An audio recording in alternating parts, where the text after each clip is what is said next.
Hey, good morning, guys. It's Donald and Mary, and we're here to bring you your morning weather, water, and trail chatter report. And so this morning, we're going to start with Mary with the water and weather, and then after, we'll move to some trail chatter.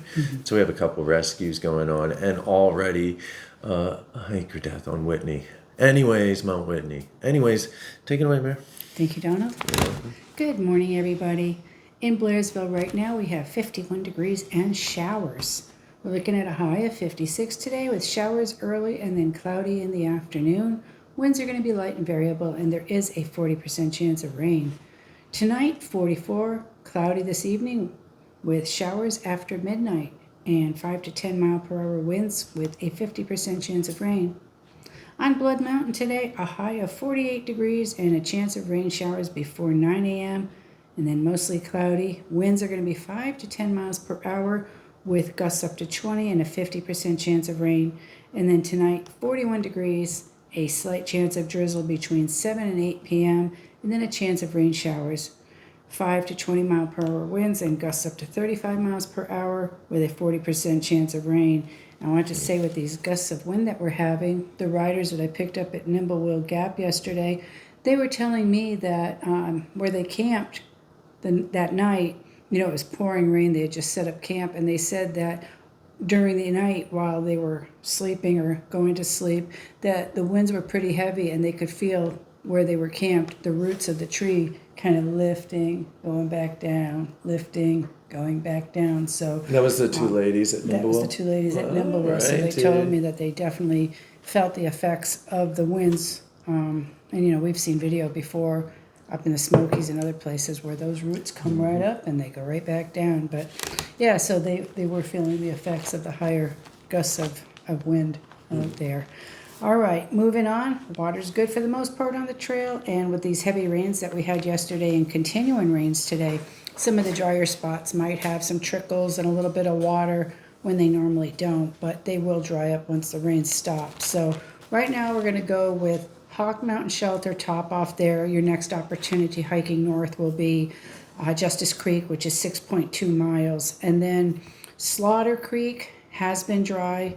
That's not a really reliable source. You might get a little trickle now that there's been the heavy rains, like I was just saying. But make sure you carry enough water. That's the last water source before blood, so you don't want to be out of water there. Neil Gap to Hogpen Gap is dry. Hogpen Gap does have water, so just make sure you're carrying enough there. Now it's getting into the colder temperatures of the year, but we're still getting sunshine days, so we want to still be cautious for the snakes that have that nest up on Cow Rock in the boulders. That's 5 miles north of Neil Gap. Let's always just practice caution. And then the Great Smoky Mountain Park, bear closures, Twin Creeks Trail, and campsites 18, 19, 55, 56, 57, and 82. All shelters are open, and campsite 71 does have bear warnings. All right, Donald, I'm turning it over to you now, and you can talk about some other stuff that's going on. Sweet. All right, man. Let's see what we got going on today. So it is 6:51 a.m. on 10/28/2025, and if no one knows what the time is, it's October. That's right. All right. So in California, missing hiker has been found. Cathedral City, California. A hiker who went missing for about 34 hours at the Cathedral Canyon Trailhead in Cathedral City has been found with the assistance of several law enforcement agencies. Police received a report of a missing person shortly after 7:30 p.m. Sunday from the hiker's roommate after he did not return home. The missing person, identified as 75-year-old man from Palm Springs, was last seen at the trailhead located south of Foothill Trail and Elna Way. The man failed to return after searching for a cell phone lost the previous night while hiking. A search was initiated involving several agencies and using CHP's infrared system. Authorities located the hiker, and the Palm Springs rescue team safely retrieved him out of the canyon. That's a good Sweet! Yes, I like it. All right, so once again, SARS and the sheriffs and all the good guys have helped out. That's right. The rescue people.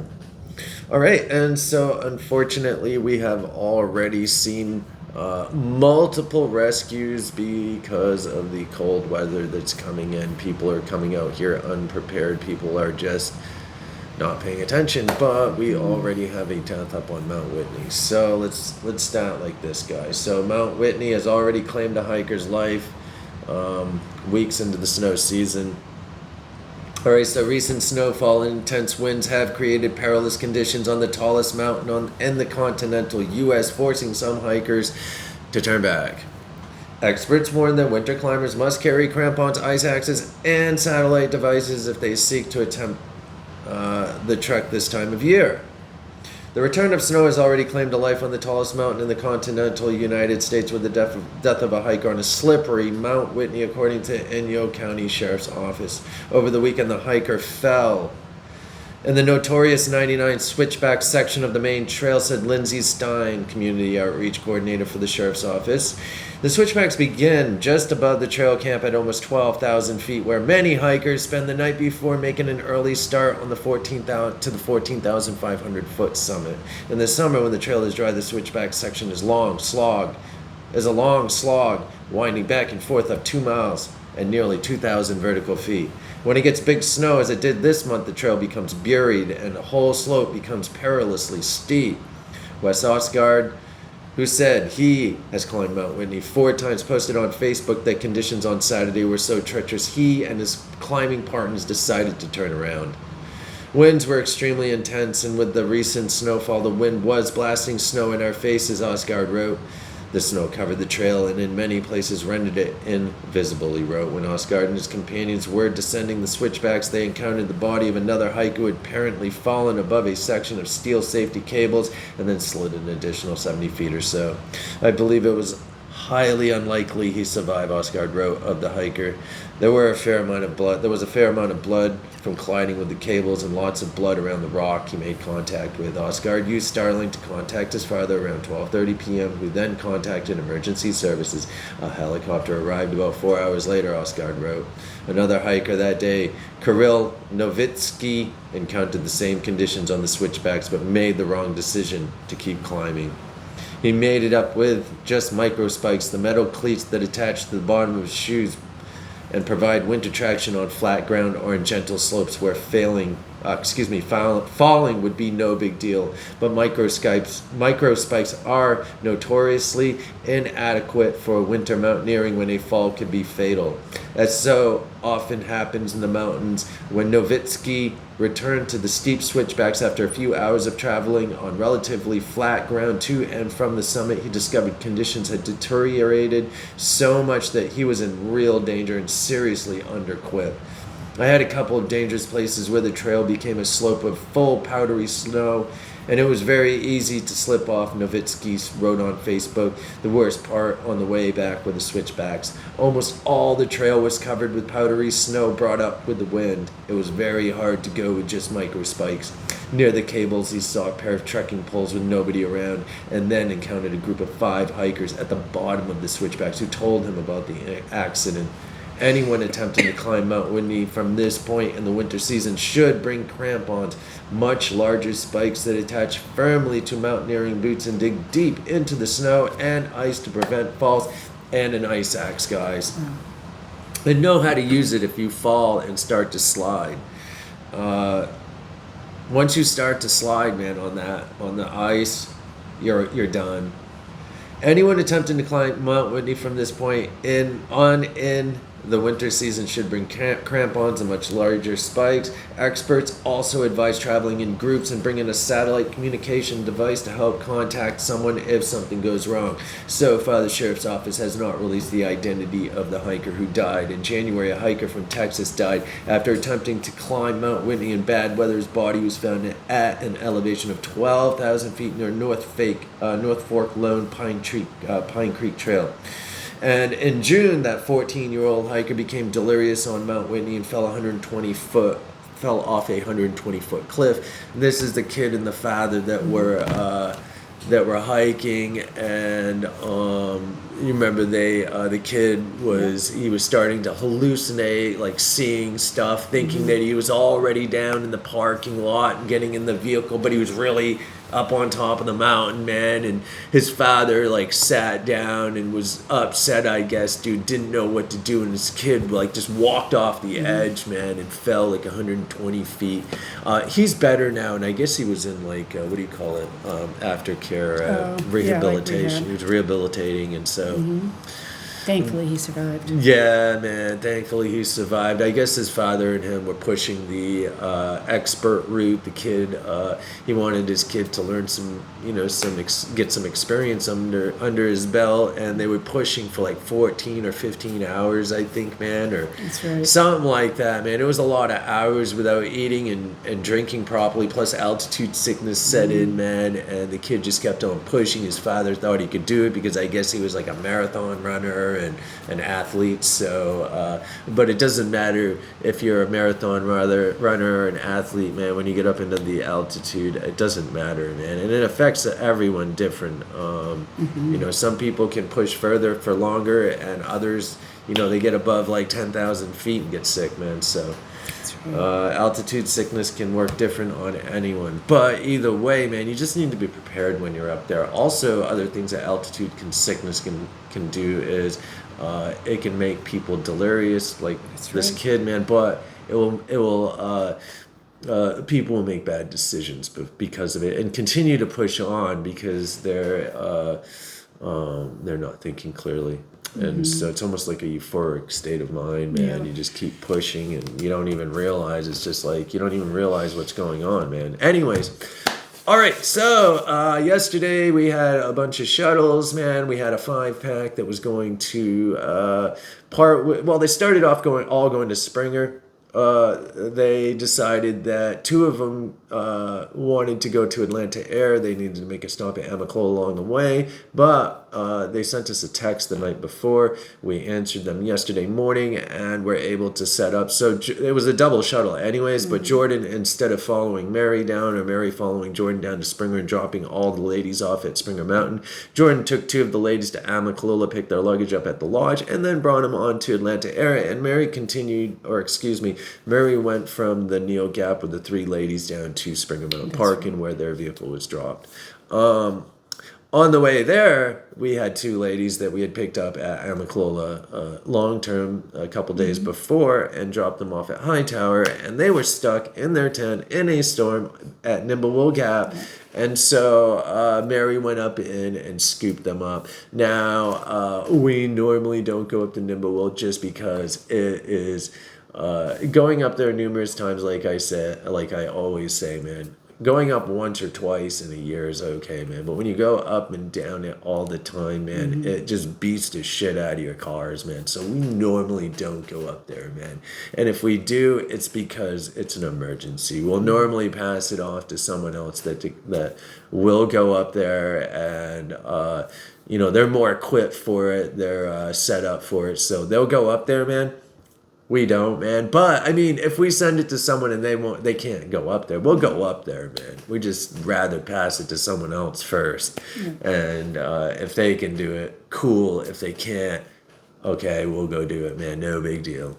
But normally, Ron or someone's willing to go down there. Brett, is definitely a wreck. You'll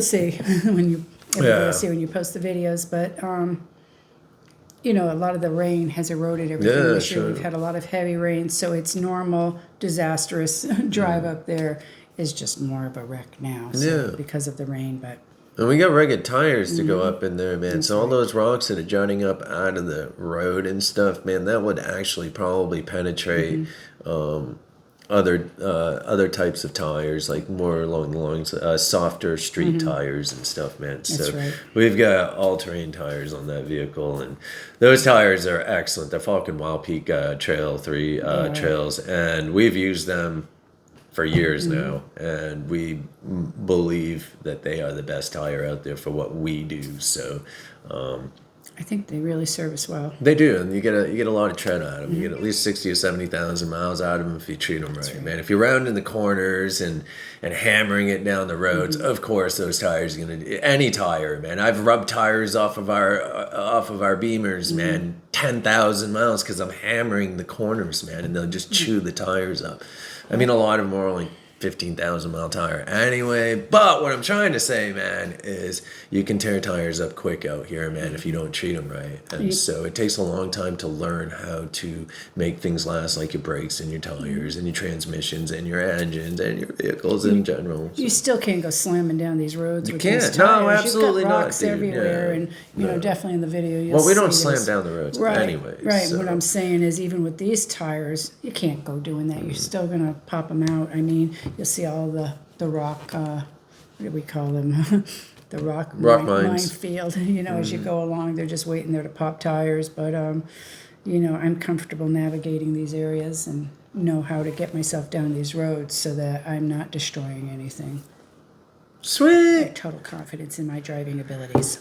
Definitely, dude. Yes, definitely. I've learned, and you know, you showed me. I learned well, and I go with the, you know, slow and steady. Slow and That's what you steady. need to do. Slow and steady gets you there, man. We learned long ago, man. When you run these roads fast, you rip stuff up, man. The dirt roads. If you run those dirt roads, I've warned everyone out here, man. I'm like, dude. They're like, I keep popping tires. I'm like, dude, you're running these roads way too fast, man. And so if you do 30 miles per hour on these roads, you're going to blow tires out left and right. You got to do 15 or less. That's just how it is. And sometimes you can hit 20, but you got to know the road and where it's at, man. 25, where it's there's no potholes and rocks and shit, man. There's some spots where you can do that, man, but you can't. It's not long. I mean, you're just better off doing 15 miles per hour, because if you pop a tire, say you go down there 10 times a week, right? You run down in there 8 times out of 10, you make it down, but there's those 2 times where you pop the tires, man. That's right. Guess what, man? That just causes huge issues. And then you gotta cover the rides, man, because we don't just call our rides and say, oh, we can't pick you up, man. Right. We're covering them. And so, but it causes issues and delays, and it's better just to run it at 15 miles per hour, time everything right, man. What I've noticed out here, and we made these mistakes too, man, but people will, they'll stack their rides. They'll put them so close together, they don't know how to time their stuff. And then they're behind, and then they're calling their customers and telling them, oh, I'll be there in 15 minutes, and really it's an hour away. And you know what I mean? You know, they just leave them high and dry and won't even contact them and tell them what's going on. Or if they break down, man, they just tell the customer that I'm broken down, I can't help you, man, and you're gonna find another ride. So we don't do that, man. We actually call around, and if we're broke down, we'll make sure that we have that ride covered. There's no in betweens, or you have to find another ride. We do it, man. Or we go rent a car, or we'll find a way to make sure that ride is completed. That's right. And so That's our commitment and our responsibility, and to make sure they're taken care of in a safe, timely manner. That's right. Anyways, dude, so yeah, definitely it's best to just run those roads slow, steady, and just do what you can, man, to keep your vehicle from going to the shop every month, man, and doing $1,000 in repairs. I literally crawled down the last 3.5 miles of that road at 5 miles an hour. Yeah. It was gnarly.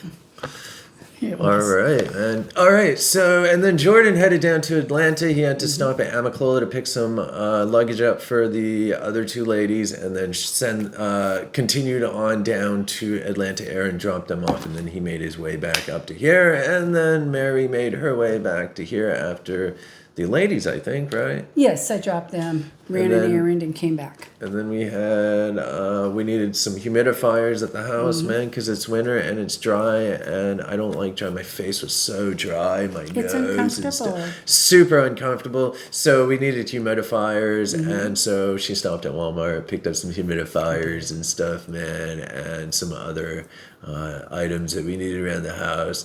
And then we made some chicken soup and sat down and ate, and then headed off to bed. So, and then today we are going to be taking care of business, and Jordan will be going home in like 4 or 5 days, and that's that, man. We're still booking stuff. I booked some big rides yesterday, man. Had several huge rides that I booked, and then when I talk about huge rides, I mean flying in, picking them up from the airport, bringing them up to wherever they're gonna stay that night, dropping them off at the trail, picking them up at the end of their hike, bringing them back to the airport.